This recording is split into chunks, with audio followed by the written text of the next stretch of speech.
ladies and gentlemen. Thank you.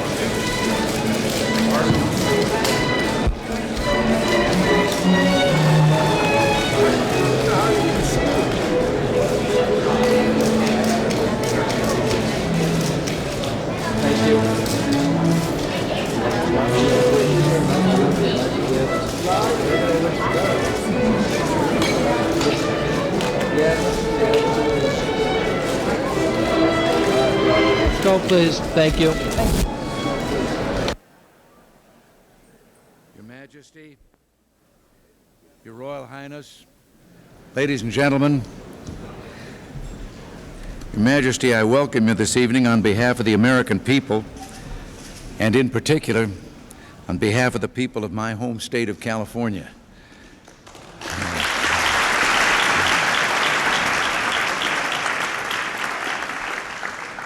We're honored by your presence in our country and in this state. It's fitting that this evening's banquet should be held in this place and in this city. The DeYoung Museum is one of America's great cultural landmarks. And thanks to Her Majesty's graciousness,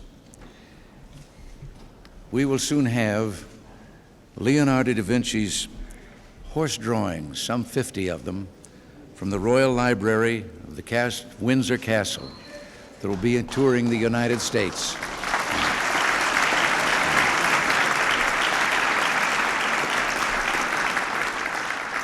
And from November 1985 through February of '86, they will be on view in the California Palace of the Legion of Honor. And the tour was organized by the Fine Arts Museums of San Francisco, the National Gallery of Art of Washington, and the Art Institute of Chicago. That particular tour and this cultural landmark that we're in tonight reflects the diversity of our people who've built a unique nation from many cultures on the firm foundations of democracy and law, which in large measure we inherited from Britain. It represents a dedication we share with our British cousins, the peaceful furtherance of art and science for the enrichment and progress of all mankind. It's also appropriate to recall that in a special way, San Francisco, which has become home to so many different people, represents the culmination of our nation's great wartime alliance. Of course, the local links to Great Britain go back much further. One of the first titled tourists to visit this area, Sir Francis Drake, arrived long before the city did. Not only was there no room at the inn, there was no inn. But its greatest hours came centuries later. In August of 1941, President Roosevelt and Prime Minister Churchill set down in the Atlantic Charter their hope to see established a peace which will afford to all nations the means of dwelling in safety within their own boundaries, and which will afford assurance that all the men in all the lands may live out their lives in freedom from fear and want. And almost 4 years later, in this city, America, Britain, and 44 other nations formed the United Nations Organization as a means of putting those great principles of the Atlantic Charter into practice. Unhappily, subsequent events have continued to put our values and our ideals to the test. We have seen continued war, terrorism, and human oppression in too many quarters of the globe. We're challenged to restrain and reduce the destructive power of nuclear weapons. Yet we must maintain our strength in the face of the enormous military buildup of our adversaries. And nationally and internationally, we face the challenge of re-stimulating economic growth and development without rekindling inflation. All this we can do.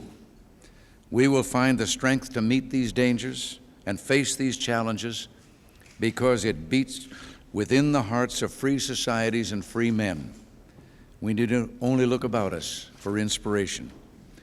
This beautiful city and this great state testify to the power and the vision of free men inspired by the ideals and dedication to liberty of John Locke, Thomas Jefferson, John Stuart Mill, and Abraham Lincoln. In the words of a great American and warm friend of Britain, Franklin Roosevelt, the only limit to our realization of tomorrow will be our doubts of today. So let us move forward with strong and active faith. And ladies and gentlemen, happily and conscious of the honor that is ours tonight, I ask you to join me in a toast to Her Majesty the Queen.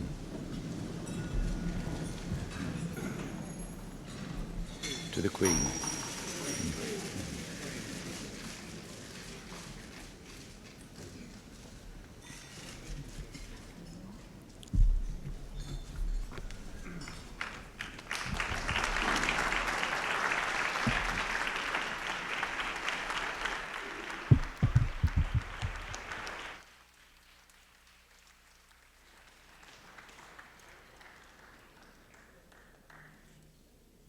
Excuse me.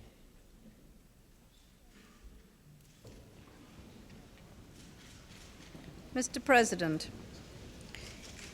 thank you for the very kind things you have said tonight. It is only 9 months since we had the great pleasure of having you and Mrs. Reagan to stay with us at Windsor. Now we have had the memorable experience of visiting you in your home state of California and of seeing your ranch at Santa Barbara. I knew before we came that we had exported many of our traditions to the United States, but I had not realized before that weather was one of them.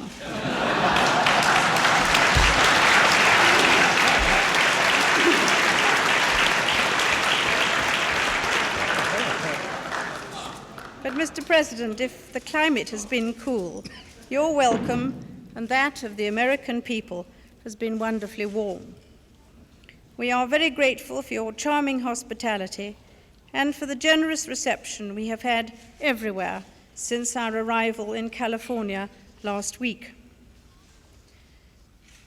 The past few days have been a vivid and sometimes poignant reminder of the human drama and achievement which account for the greatness of America today. We have seen some magnificent technological achievements. The space shuttle, which has begun to turn the adventure of space exploration into the equally adventurous but more tangible reality of scheduled space travel. Silicon Valley, which has brought the world of yesterday's science fiction into today's home, office, and classroom, and into Buckingham Palace too.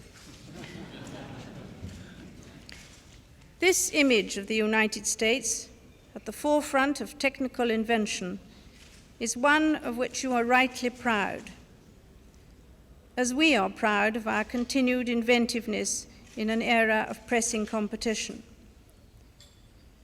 But the miracle of the space shuttle or of the silicon chip lies not in the wizardry of electronics, but in the genius and sheer dedicated determination of men and women. That is what speaks loudest in California. I think of the families who struggled against impossible odds, leaving their dead in places whose names still bear witness to their desperation to make their way to the West Coast.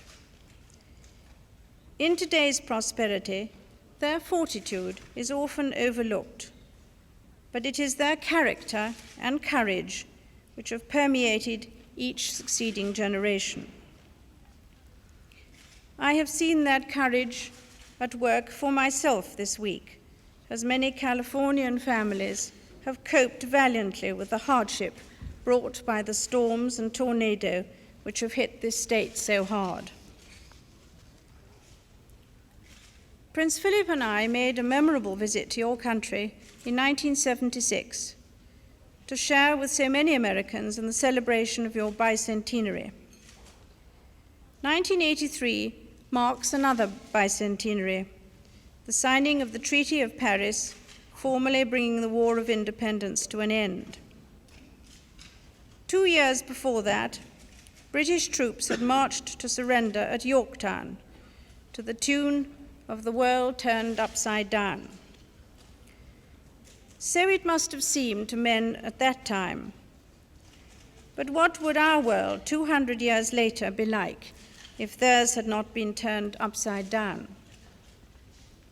Since then, the hand of friendship has reached out from your shores and ours at critical periods in our history to ensure not just our own survival, but the survival of freedom itself. In 1939, my father was the first reigning British sovereign to visit America, and he and President Roosevelt talked long and earnestly about the coming crisis. At the end of their visit, Mrs. Roosevelt wrote that in time of danger, as she put it, something deeper comes to the surface, and the British and we stand firmly together with confidence in our common heritage and ideas.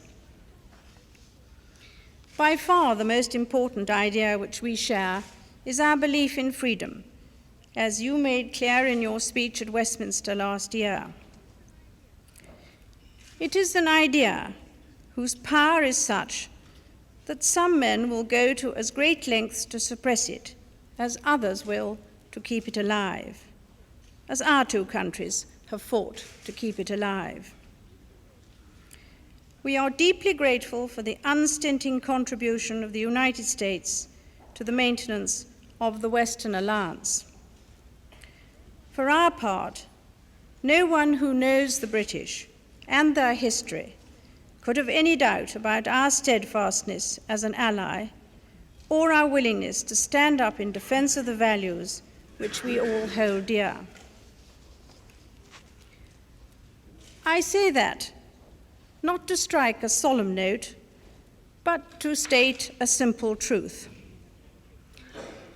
We have had a visit which has been spectacular and has fulfilled a long-standing ambition on my part to visit California and the West Coast. What better time than when the President is a Californian? We have enjoyed ourselves and greatly appreciate the warmth of your hospitality. What will remain afterwards is more significant: the cementing of a relationship. From time to time, friendships must be publicly reaffirmed. My visit has given me the opportunity to reaffirm the ideals which we share and the affection that exists between our people, without which the formalities of alliance would be meaningless, but from the certainty of which our two countries continue to draw strength. Mr. President, I raise my glass to you and to Mrs. Reagan, to the friendship between our two countries, to the people of California, and to the people of the United States. Mr. President.